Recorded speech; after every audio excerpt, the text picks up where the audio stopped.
ਤਾਂ ਅੱਜ ਪੰਜ ਤੱਤਾਂ ਦੇ ਵਿੱਚ ਵਲੀਨ ਹੋਣ ਜਾ ਰਹੇ ਨੇ ਮਰਹੂਮ ਪੰਜਾਬੀ ਗਾਇਕ ਸੁਰਿੰਦਰ ਛਿੰਦਾ ਜੀ। ਤਾਂ ਪਿਛਲੇ ਕਈ ਦਿਨਾਂ ਤੋਂ ਹੀ ਲਗਾਤਾਰ ਬਿਮਾਰ ਚੱਲ ਰਹੇ ਸਨ, ਜਿਸ ਦੇ ਕਾਰਨ ਉਹ ਸਾਨੂੰ ਅੰਤਿਮ ਵਿਛੋੜਾ ਦੇ ਗਏ ਨੇ। ਤਾਂ ਅੱਜ ਅੰਤਿਮ ਯਾਤਰਾ ਕੱਢੀ ਜਾਵੇਗੀ। ਅੰਤਿਮ ਯਾਤਰਾ ਤੋਂ ਪਹਿਲਾਂ ਦੀਆਂ ਤੁਹਾਨੂੰ ਅਸੀਂ ਤਸਵੀਰਾਂ ਦਿਖਾ ਰਹੇ ਹਾਂ, ਜਿੱਥੇ ਕਿ ਟਰੱਕ ਨੂੰ ਇੱਕ ਪੂਰੀ ਤਰੀਕੇ ਦੇ ਨਾਲ ਸ਼ਿੰਗਾਰਿਆ ਜਾ ਰਿਹਾ ਹੈਗਾ, ਜਿਸ ਦੇ ਵਿੱਚ ਕਿ ਅੰਤਿਮ ਯਾਤਰਾ ਹੋਵੇਗੀ ਮਰਹੂਮ ਗਾਇਕ ਸੁਰਿੰਦਰ ਛਿੰਦਾ ਜੀ ਦੀ। ਤਾਂ ਇਸ ਟਰੱਕ ਨੂੰ ਪੂਰੀ ਤਰੀਕੇ ਦੇ ਨਾਲ ਸ਼ਿੰਗਾਰਿਆ ਜਾ ਰਿਹਾ ਹੈਗਾ, ਫੁੱਲ ਲਗਾਏ ਜਾ ਰਹੇ ਨੇ ਅਤੇ ਤਸਵੀਰਾਂ ਜਿਹੜੀਆਂ ਨੇ ਉਹ ਵੀ ਲਗਾਈਆਂ ਜਾ ਰਹੀਆਂ ਨੇ। ਤੇ ਅੱਜ ਦੁਪਹਿਰ 1 ਵਜੇ ਦੇ ਕਰੀਬ ਅੰਤਿਮ ਸੰਸਕਾਰ ਹੋਏਗਾ ਮਾਡਲ ਟਾਊਨ ਐਕਸਟੈਂਸ਼ਨ ਲੁਧਿਆਣਾ ਵਿਖੇ ਜੋ ਸ਼ਮਸ਼ਾਨ ਘਾਟ ਹੈ, ਉੱਥੇ ਅੱਜ ਜਿਹੜਾ ਕਿ ਉਹਨਾਂ ਦਾ ਅੰਤਿਮ ਸੰਸਕਾਰ ਕੀਤਾ ਜਾਵੇਗਾ ਦੁਪਹਿਰ ਦੇ ਕਰੀਬ 1 ਵਜੇ ਦਾ ਦੱਸਿਆ ਜਾ ਰਿਹਾ ਹੈਗਾ। ਤਾਂ ਪਰਿਵਾਰ ਦੇ ਕਰੀਬੀਆਂ ਦੇ ਨਾਲ, ਪਰਿਵਾਰਕ ਮੈਂਬਰਾਂ ਦੇ ਨਾਲ ਗੱਲਬਾਤ ਕਰਦੇ ਹੋਏ ਉਹਨਾਂ ਨੇ ਜਾਣਕਾਰੀ ਦਿੱਤੀ ਹੈ ਕਿ ਅੱਜ ਅੰਤਿਮ ਯਾਤਰਾ ਪੂਰੇ ਸ਼ਹਿਰ ਦੇ ਵਿੱਚ ਕੱਢੀ ਜਾਵੇਗੀ। ਪੂਰੇ ਸ਼ਹਿਰ ਦੇ ਵਿੱਚ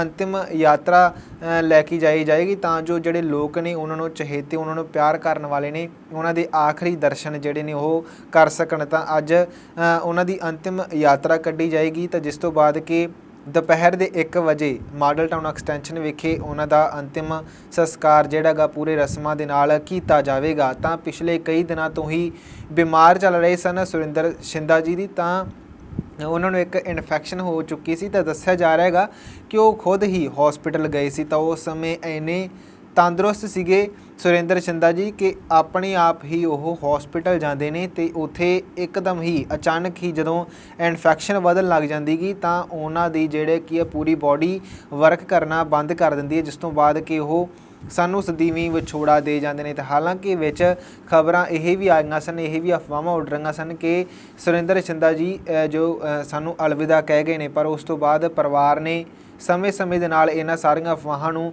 ਨਕਾਰਿਆ ਵੀ ਅਤੇ ਉਸ ਤੋਂ ਬਾਅਦ ਵੀ ਕਈ ਤਸਵੀਰਾਂ ਵੀ ਆਈਆਂ, ਕਈ ਗਾਇਕਾਂ ਦੀਆਂ, ਕਈ ਮਸ਼ਹੂਰ ਅਦਾਕਾਰਾਂ ਦੀਆਂ ਤਸਵੀਰਾਂ ਵੀ ਆਈਆਂ ਜੋ ਕਿ ਸੁਰਿੰਦਰ ਛਿੰਦਾ ਜੀ ਦੇ ਨੂੰ ਮਿਲ ਜਾਂਦੇ ਸੀ, ਉਹਨਾਂ ਦੇ ਪਰਿਵਾਰਾਂ ਨਾਲ ਮਿਲਦੇ ਸੀ ਅਤੇ ਉਹਨਾਂ ਦੀਆਂ ਤਸਵੀਰਾਂ ਵੀ ਸਾਂਝੀਆਂ ਕਰਦੇ ਸਨ ਅਤੇ ਉਹਨਾਂ ਦੀ ਤੰਦਰੁਸਤੀ ਦੇ ਵਾਸਤੇ ਦੁਆਵਾਂ ਵੀ ਕਰਦੇ ਸਨ। ਤਾਂ ਕੁਝ ਦਿਨ ਬਾਅਦ ਹੀ ਅਲਵਿਦਾ ਕਹਿ ਜਾਂਦੇ ਨੇ, ਇਸ ਦੁਨੀਆ ਨੂੰ ਅਲਵਿਦਾ ਕਹਿ ਜਾਂਦੇ ਨੇ, ਆਪਣੇ ਦੋਸਤਾਂ ਮਿੱਤਰਾਂ ਸਕੇ ਸੰਬੰਧੀਆਂ ਨੂੰ ਅਲਵਿਦਾ ਕਹਿ ਜਾਂਦੇ ਨੇ ਸੁਰਿੰਦਰ ਛਿੰਦਾ ਜੀ। ਤਾਂ ਲੁਧਿਆਣਾ ਵਿਖੇ ਉਹਨਾਂ ਦਾ ਦੇਹਾਂਤ ਹੋ ਜਾਂਦਾ ਗਾ। ਤਾਂ ਅੱਜ ਕਰੀਬ ਦੁਪਹਿਰ ਦੇ 1 ਵਜੇ ਉਹਨਾਂ ਦਾ ਅੰਤਿਮ ਸੰਸਕਾਰ ਕੀਤਾ ਜਾਵੇਗਾ। ਮਾਡਲ ਟਾਊਨ ਐਕਸਟੈਂਸ਼ਨ ਲੁਧਿਆਣਾ ਵਿਖੇ ਉਹਨਾਂ ਦਾ ਅੰਤਿਮ ਸੰਸਕਾਰ ਕੀਤਾ ਜਾਵੇਗਾ। ਤਾਂ ਉਹਨਾਂ ਨੇ ਆਪਣੀ ਜ਼ਿੰਦਗੀ ਦੇ ਵਿੱਚ, ਆਪਣੇ ਕਰੀਅਰ ਦੇ ਦੌਰਾਨ ਬਿਹਤਰੀਨ ਗਾਣੇ ਦਿੱਤੇ ਨੇ, ਬਿਹਤਰੀਨ ਜਿਹੜੇ ਕਿ ਪੰਜਾਬੀ ਸੱਭਿਆਚਾਰ ਨੂੰ ਲੈ ਕੇ ਕਈ ਗਾਣੇ ਦਿੱਤੇ ਨੇ ਅਤੇ ਟਰੱਕ ਡਰਾਈਵਰਾਂ ਵਾਸਤੇ ਵੀ ਕਈ ਗਾਣੇ ਲਿਖੇ ਸੀ ਜੋ ਕਿ ਬਹੁਤ ਹੀ ਜ਼ਿਆਦਾ ਮਕਬੂਲ ਹੋਏ ਸੀ। ਤਾਂ ਇਸੇ ਕਰਕੇ ਹੀ ਦੱਸਿਆ ਜਾ ਰਿਹਾ ਹੈਗਾ ਕਿ ਟਰੱਕ ਡਰਾਈਵਰਾਂ ਕਰਕੇ ਜੋ ਉਹਨਾਂ ਨੇ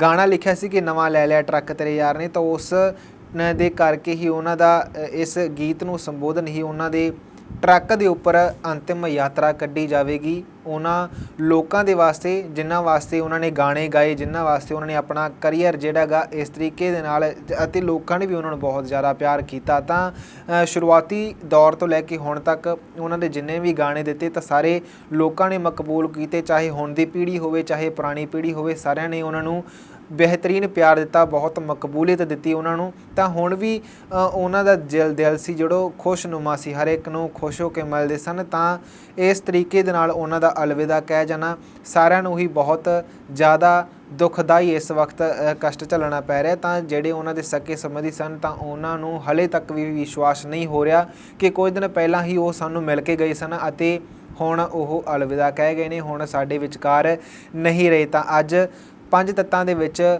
ਵਲੀਨ ਹੋ ਜਾਣਗੇ ਮਰਹੂਮ ਪੰਜਾਬੀ ਗਾਇਕ ਸੁਰਿੰਦਰ ਛਿੰਦਾ ਜੀ। ਤਾਂ ਅੱਜ ਦੁਪਹਿਰ ਦੇ ਕਰੀਬ 1 ਵਜੇ ਉਹਨਾਂ ਦਾ ਅੰਤਿਮ ਸੰਸਕਾਰ ਕੀਤਾ ਜਾਵੇਗਾ। ਦੱਸਿਆ ਜਾ ਰਿਹਾ ਹੈਗਾ ਕਿ ਉਹਨਾਂ ਦੀ ਬੇਟੀ ਜੋ ਹੈ ਉਹ ਕੈਨੇਡਾ ਦੇ ਵਿੱਚ ਹੈ ਅਤੇ ਅੱਜ ਉਹ ਵਾਪਸ ਪੰਜਾਬ ਪਰਤੇਗੀ ਅਤੇ ਦੁਪਹਿਰ 1 ਵਜੇ ਦਾ ਸਮਾਂ ਦਿੱਤਾ ਗਿਆ ਹੈਗਾ ਤਾਂ ਜੋ ਉਹ ਵੀ ਇਸ ਸੰਸਕਾਰ ਦੇ ਵਿੱਚ ਸ਼ਾਮਲ ਹੋਵੇ। ਤਾਂ 1 ਵਜੇ ਦੁਪਹਿਰ ਦੇ 1 ਵਜੇ ਅੰਤਿਮ ਸੰਸਕਾਰ ਕੀਤਾ ਜਾਵੇਗਾ ਮਾਡਲ ਟਾਊਨ ਐਕਸਟੈਂਸ਼ਨ ਲੁਧਿਆਣਾ ਵਿਖੇ ਅੱਜ ਅੰਤਿਮ ਸੰਸਕਾਰ ਕੀਤਾ ਜਾਵੇਗਾ। ਤਾਂ ਉਸ ਤੋਂ ਪਹਿਲਾਂ ਦੀਆਂ ਤੁਹਾਨੂੰ ਅਸੀਂ ਤਸਵੀਰਾਂ ਦਿਖਾ ਰਹੇ ਹਾਂ।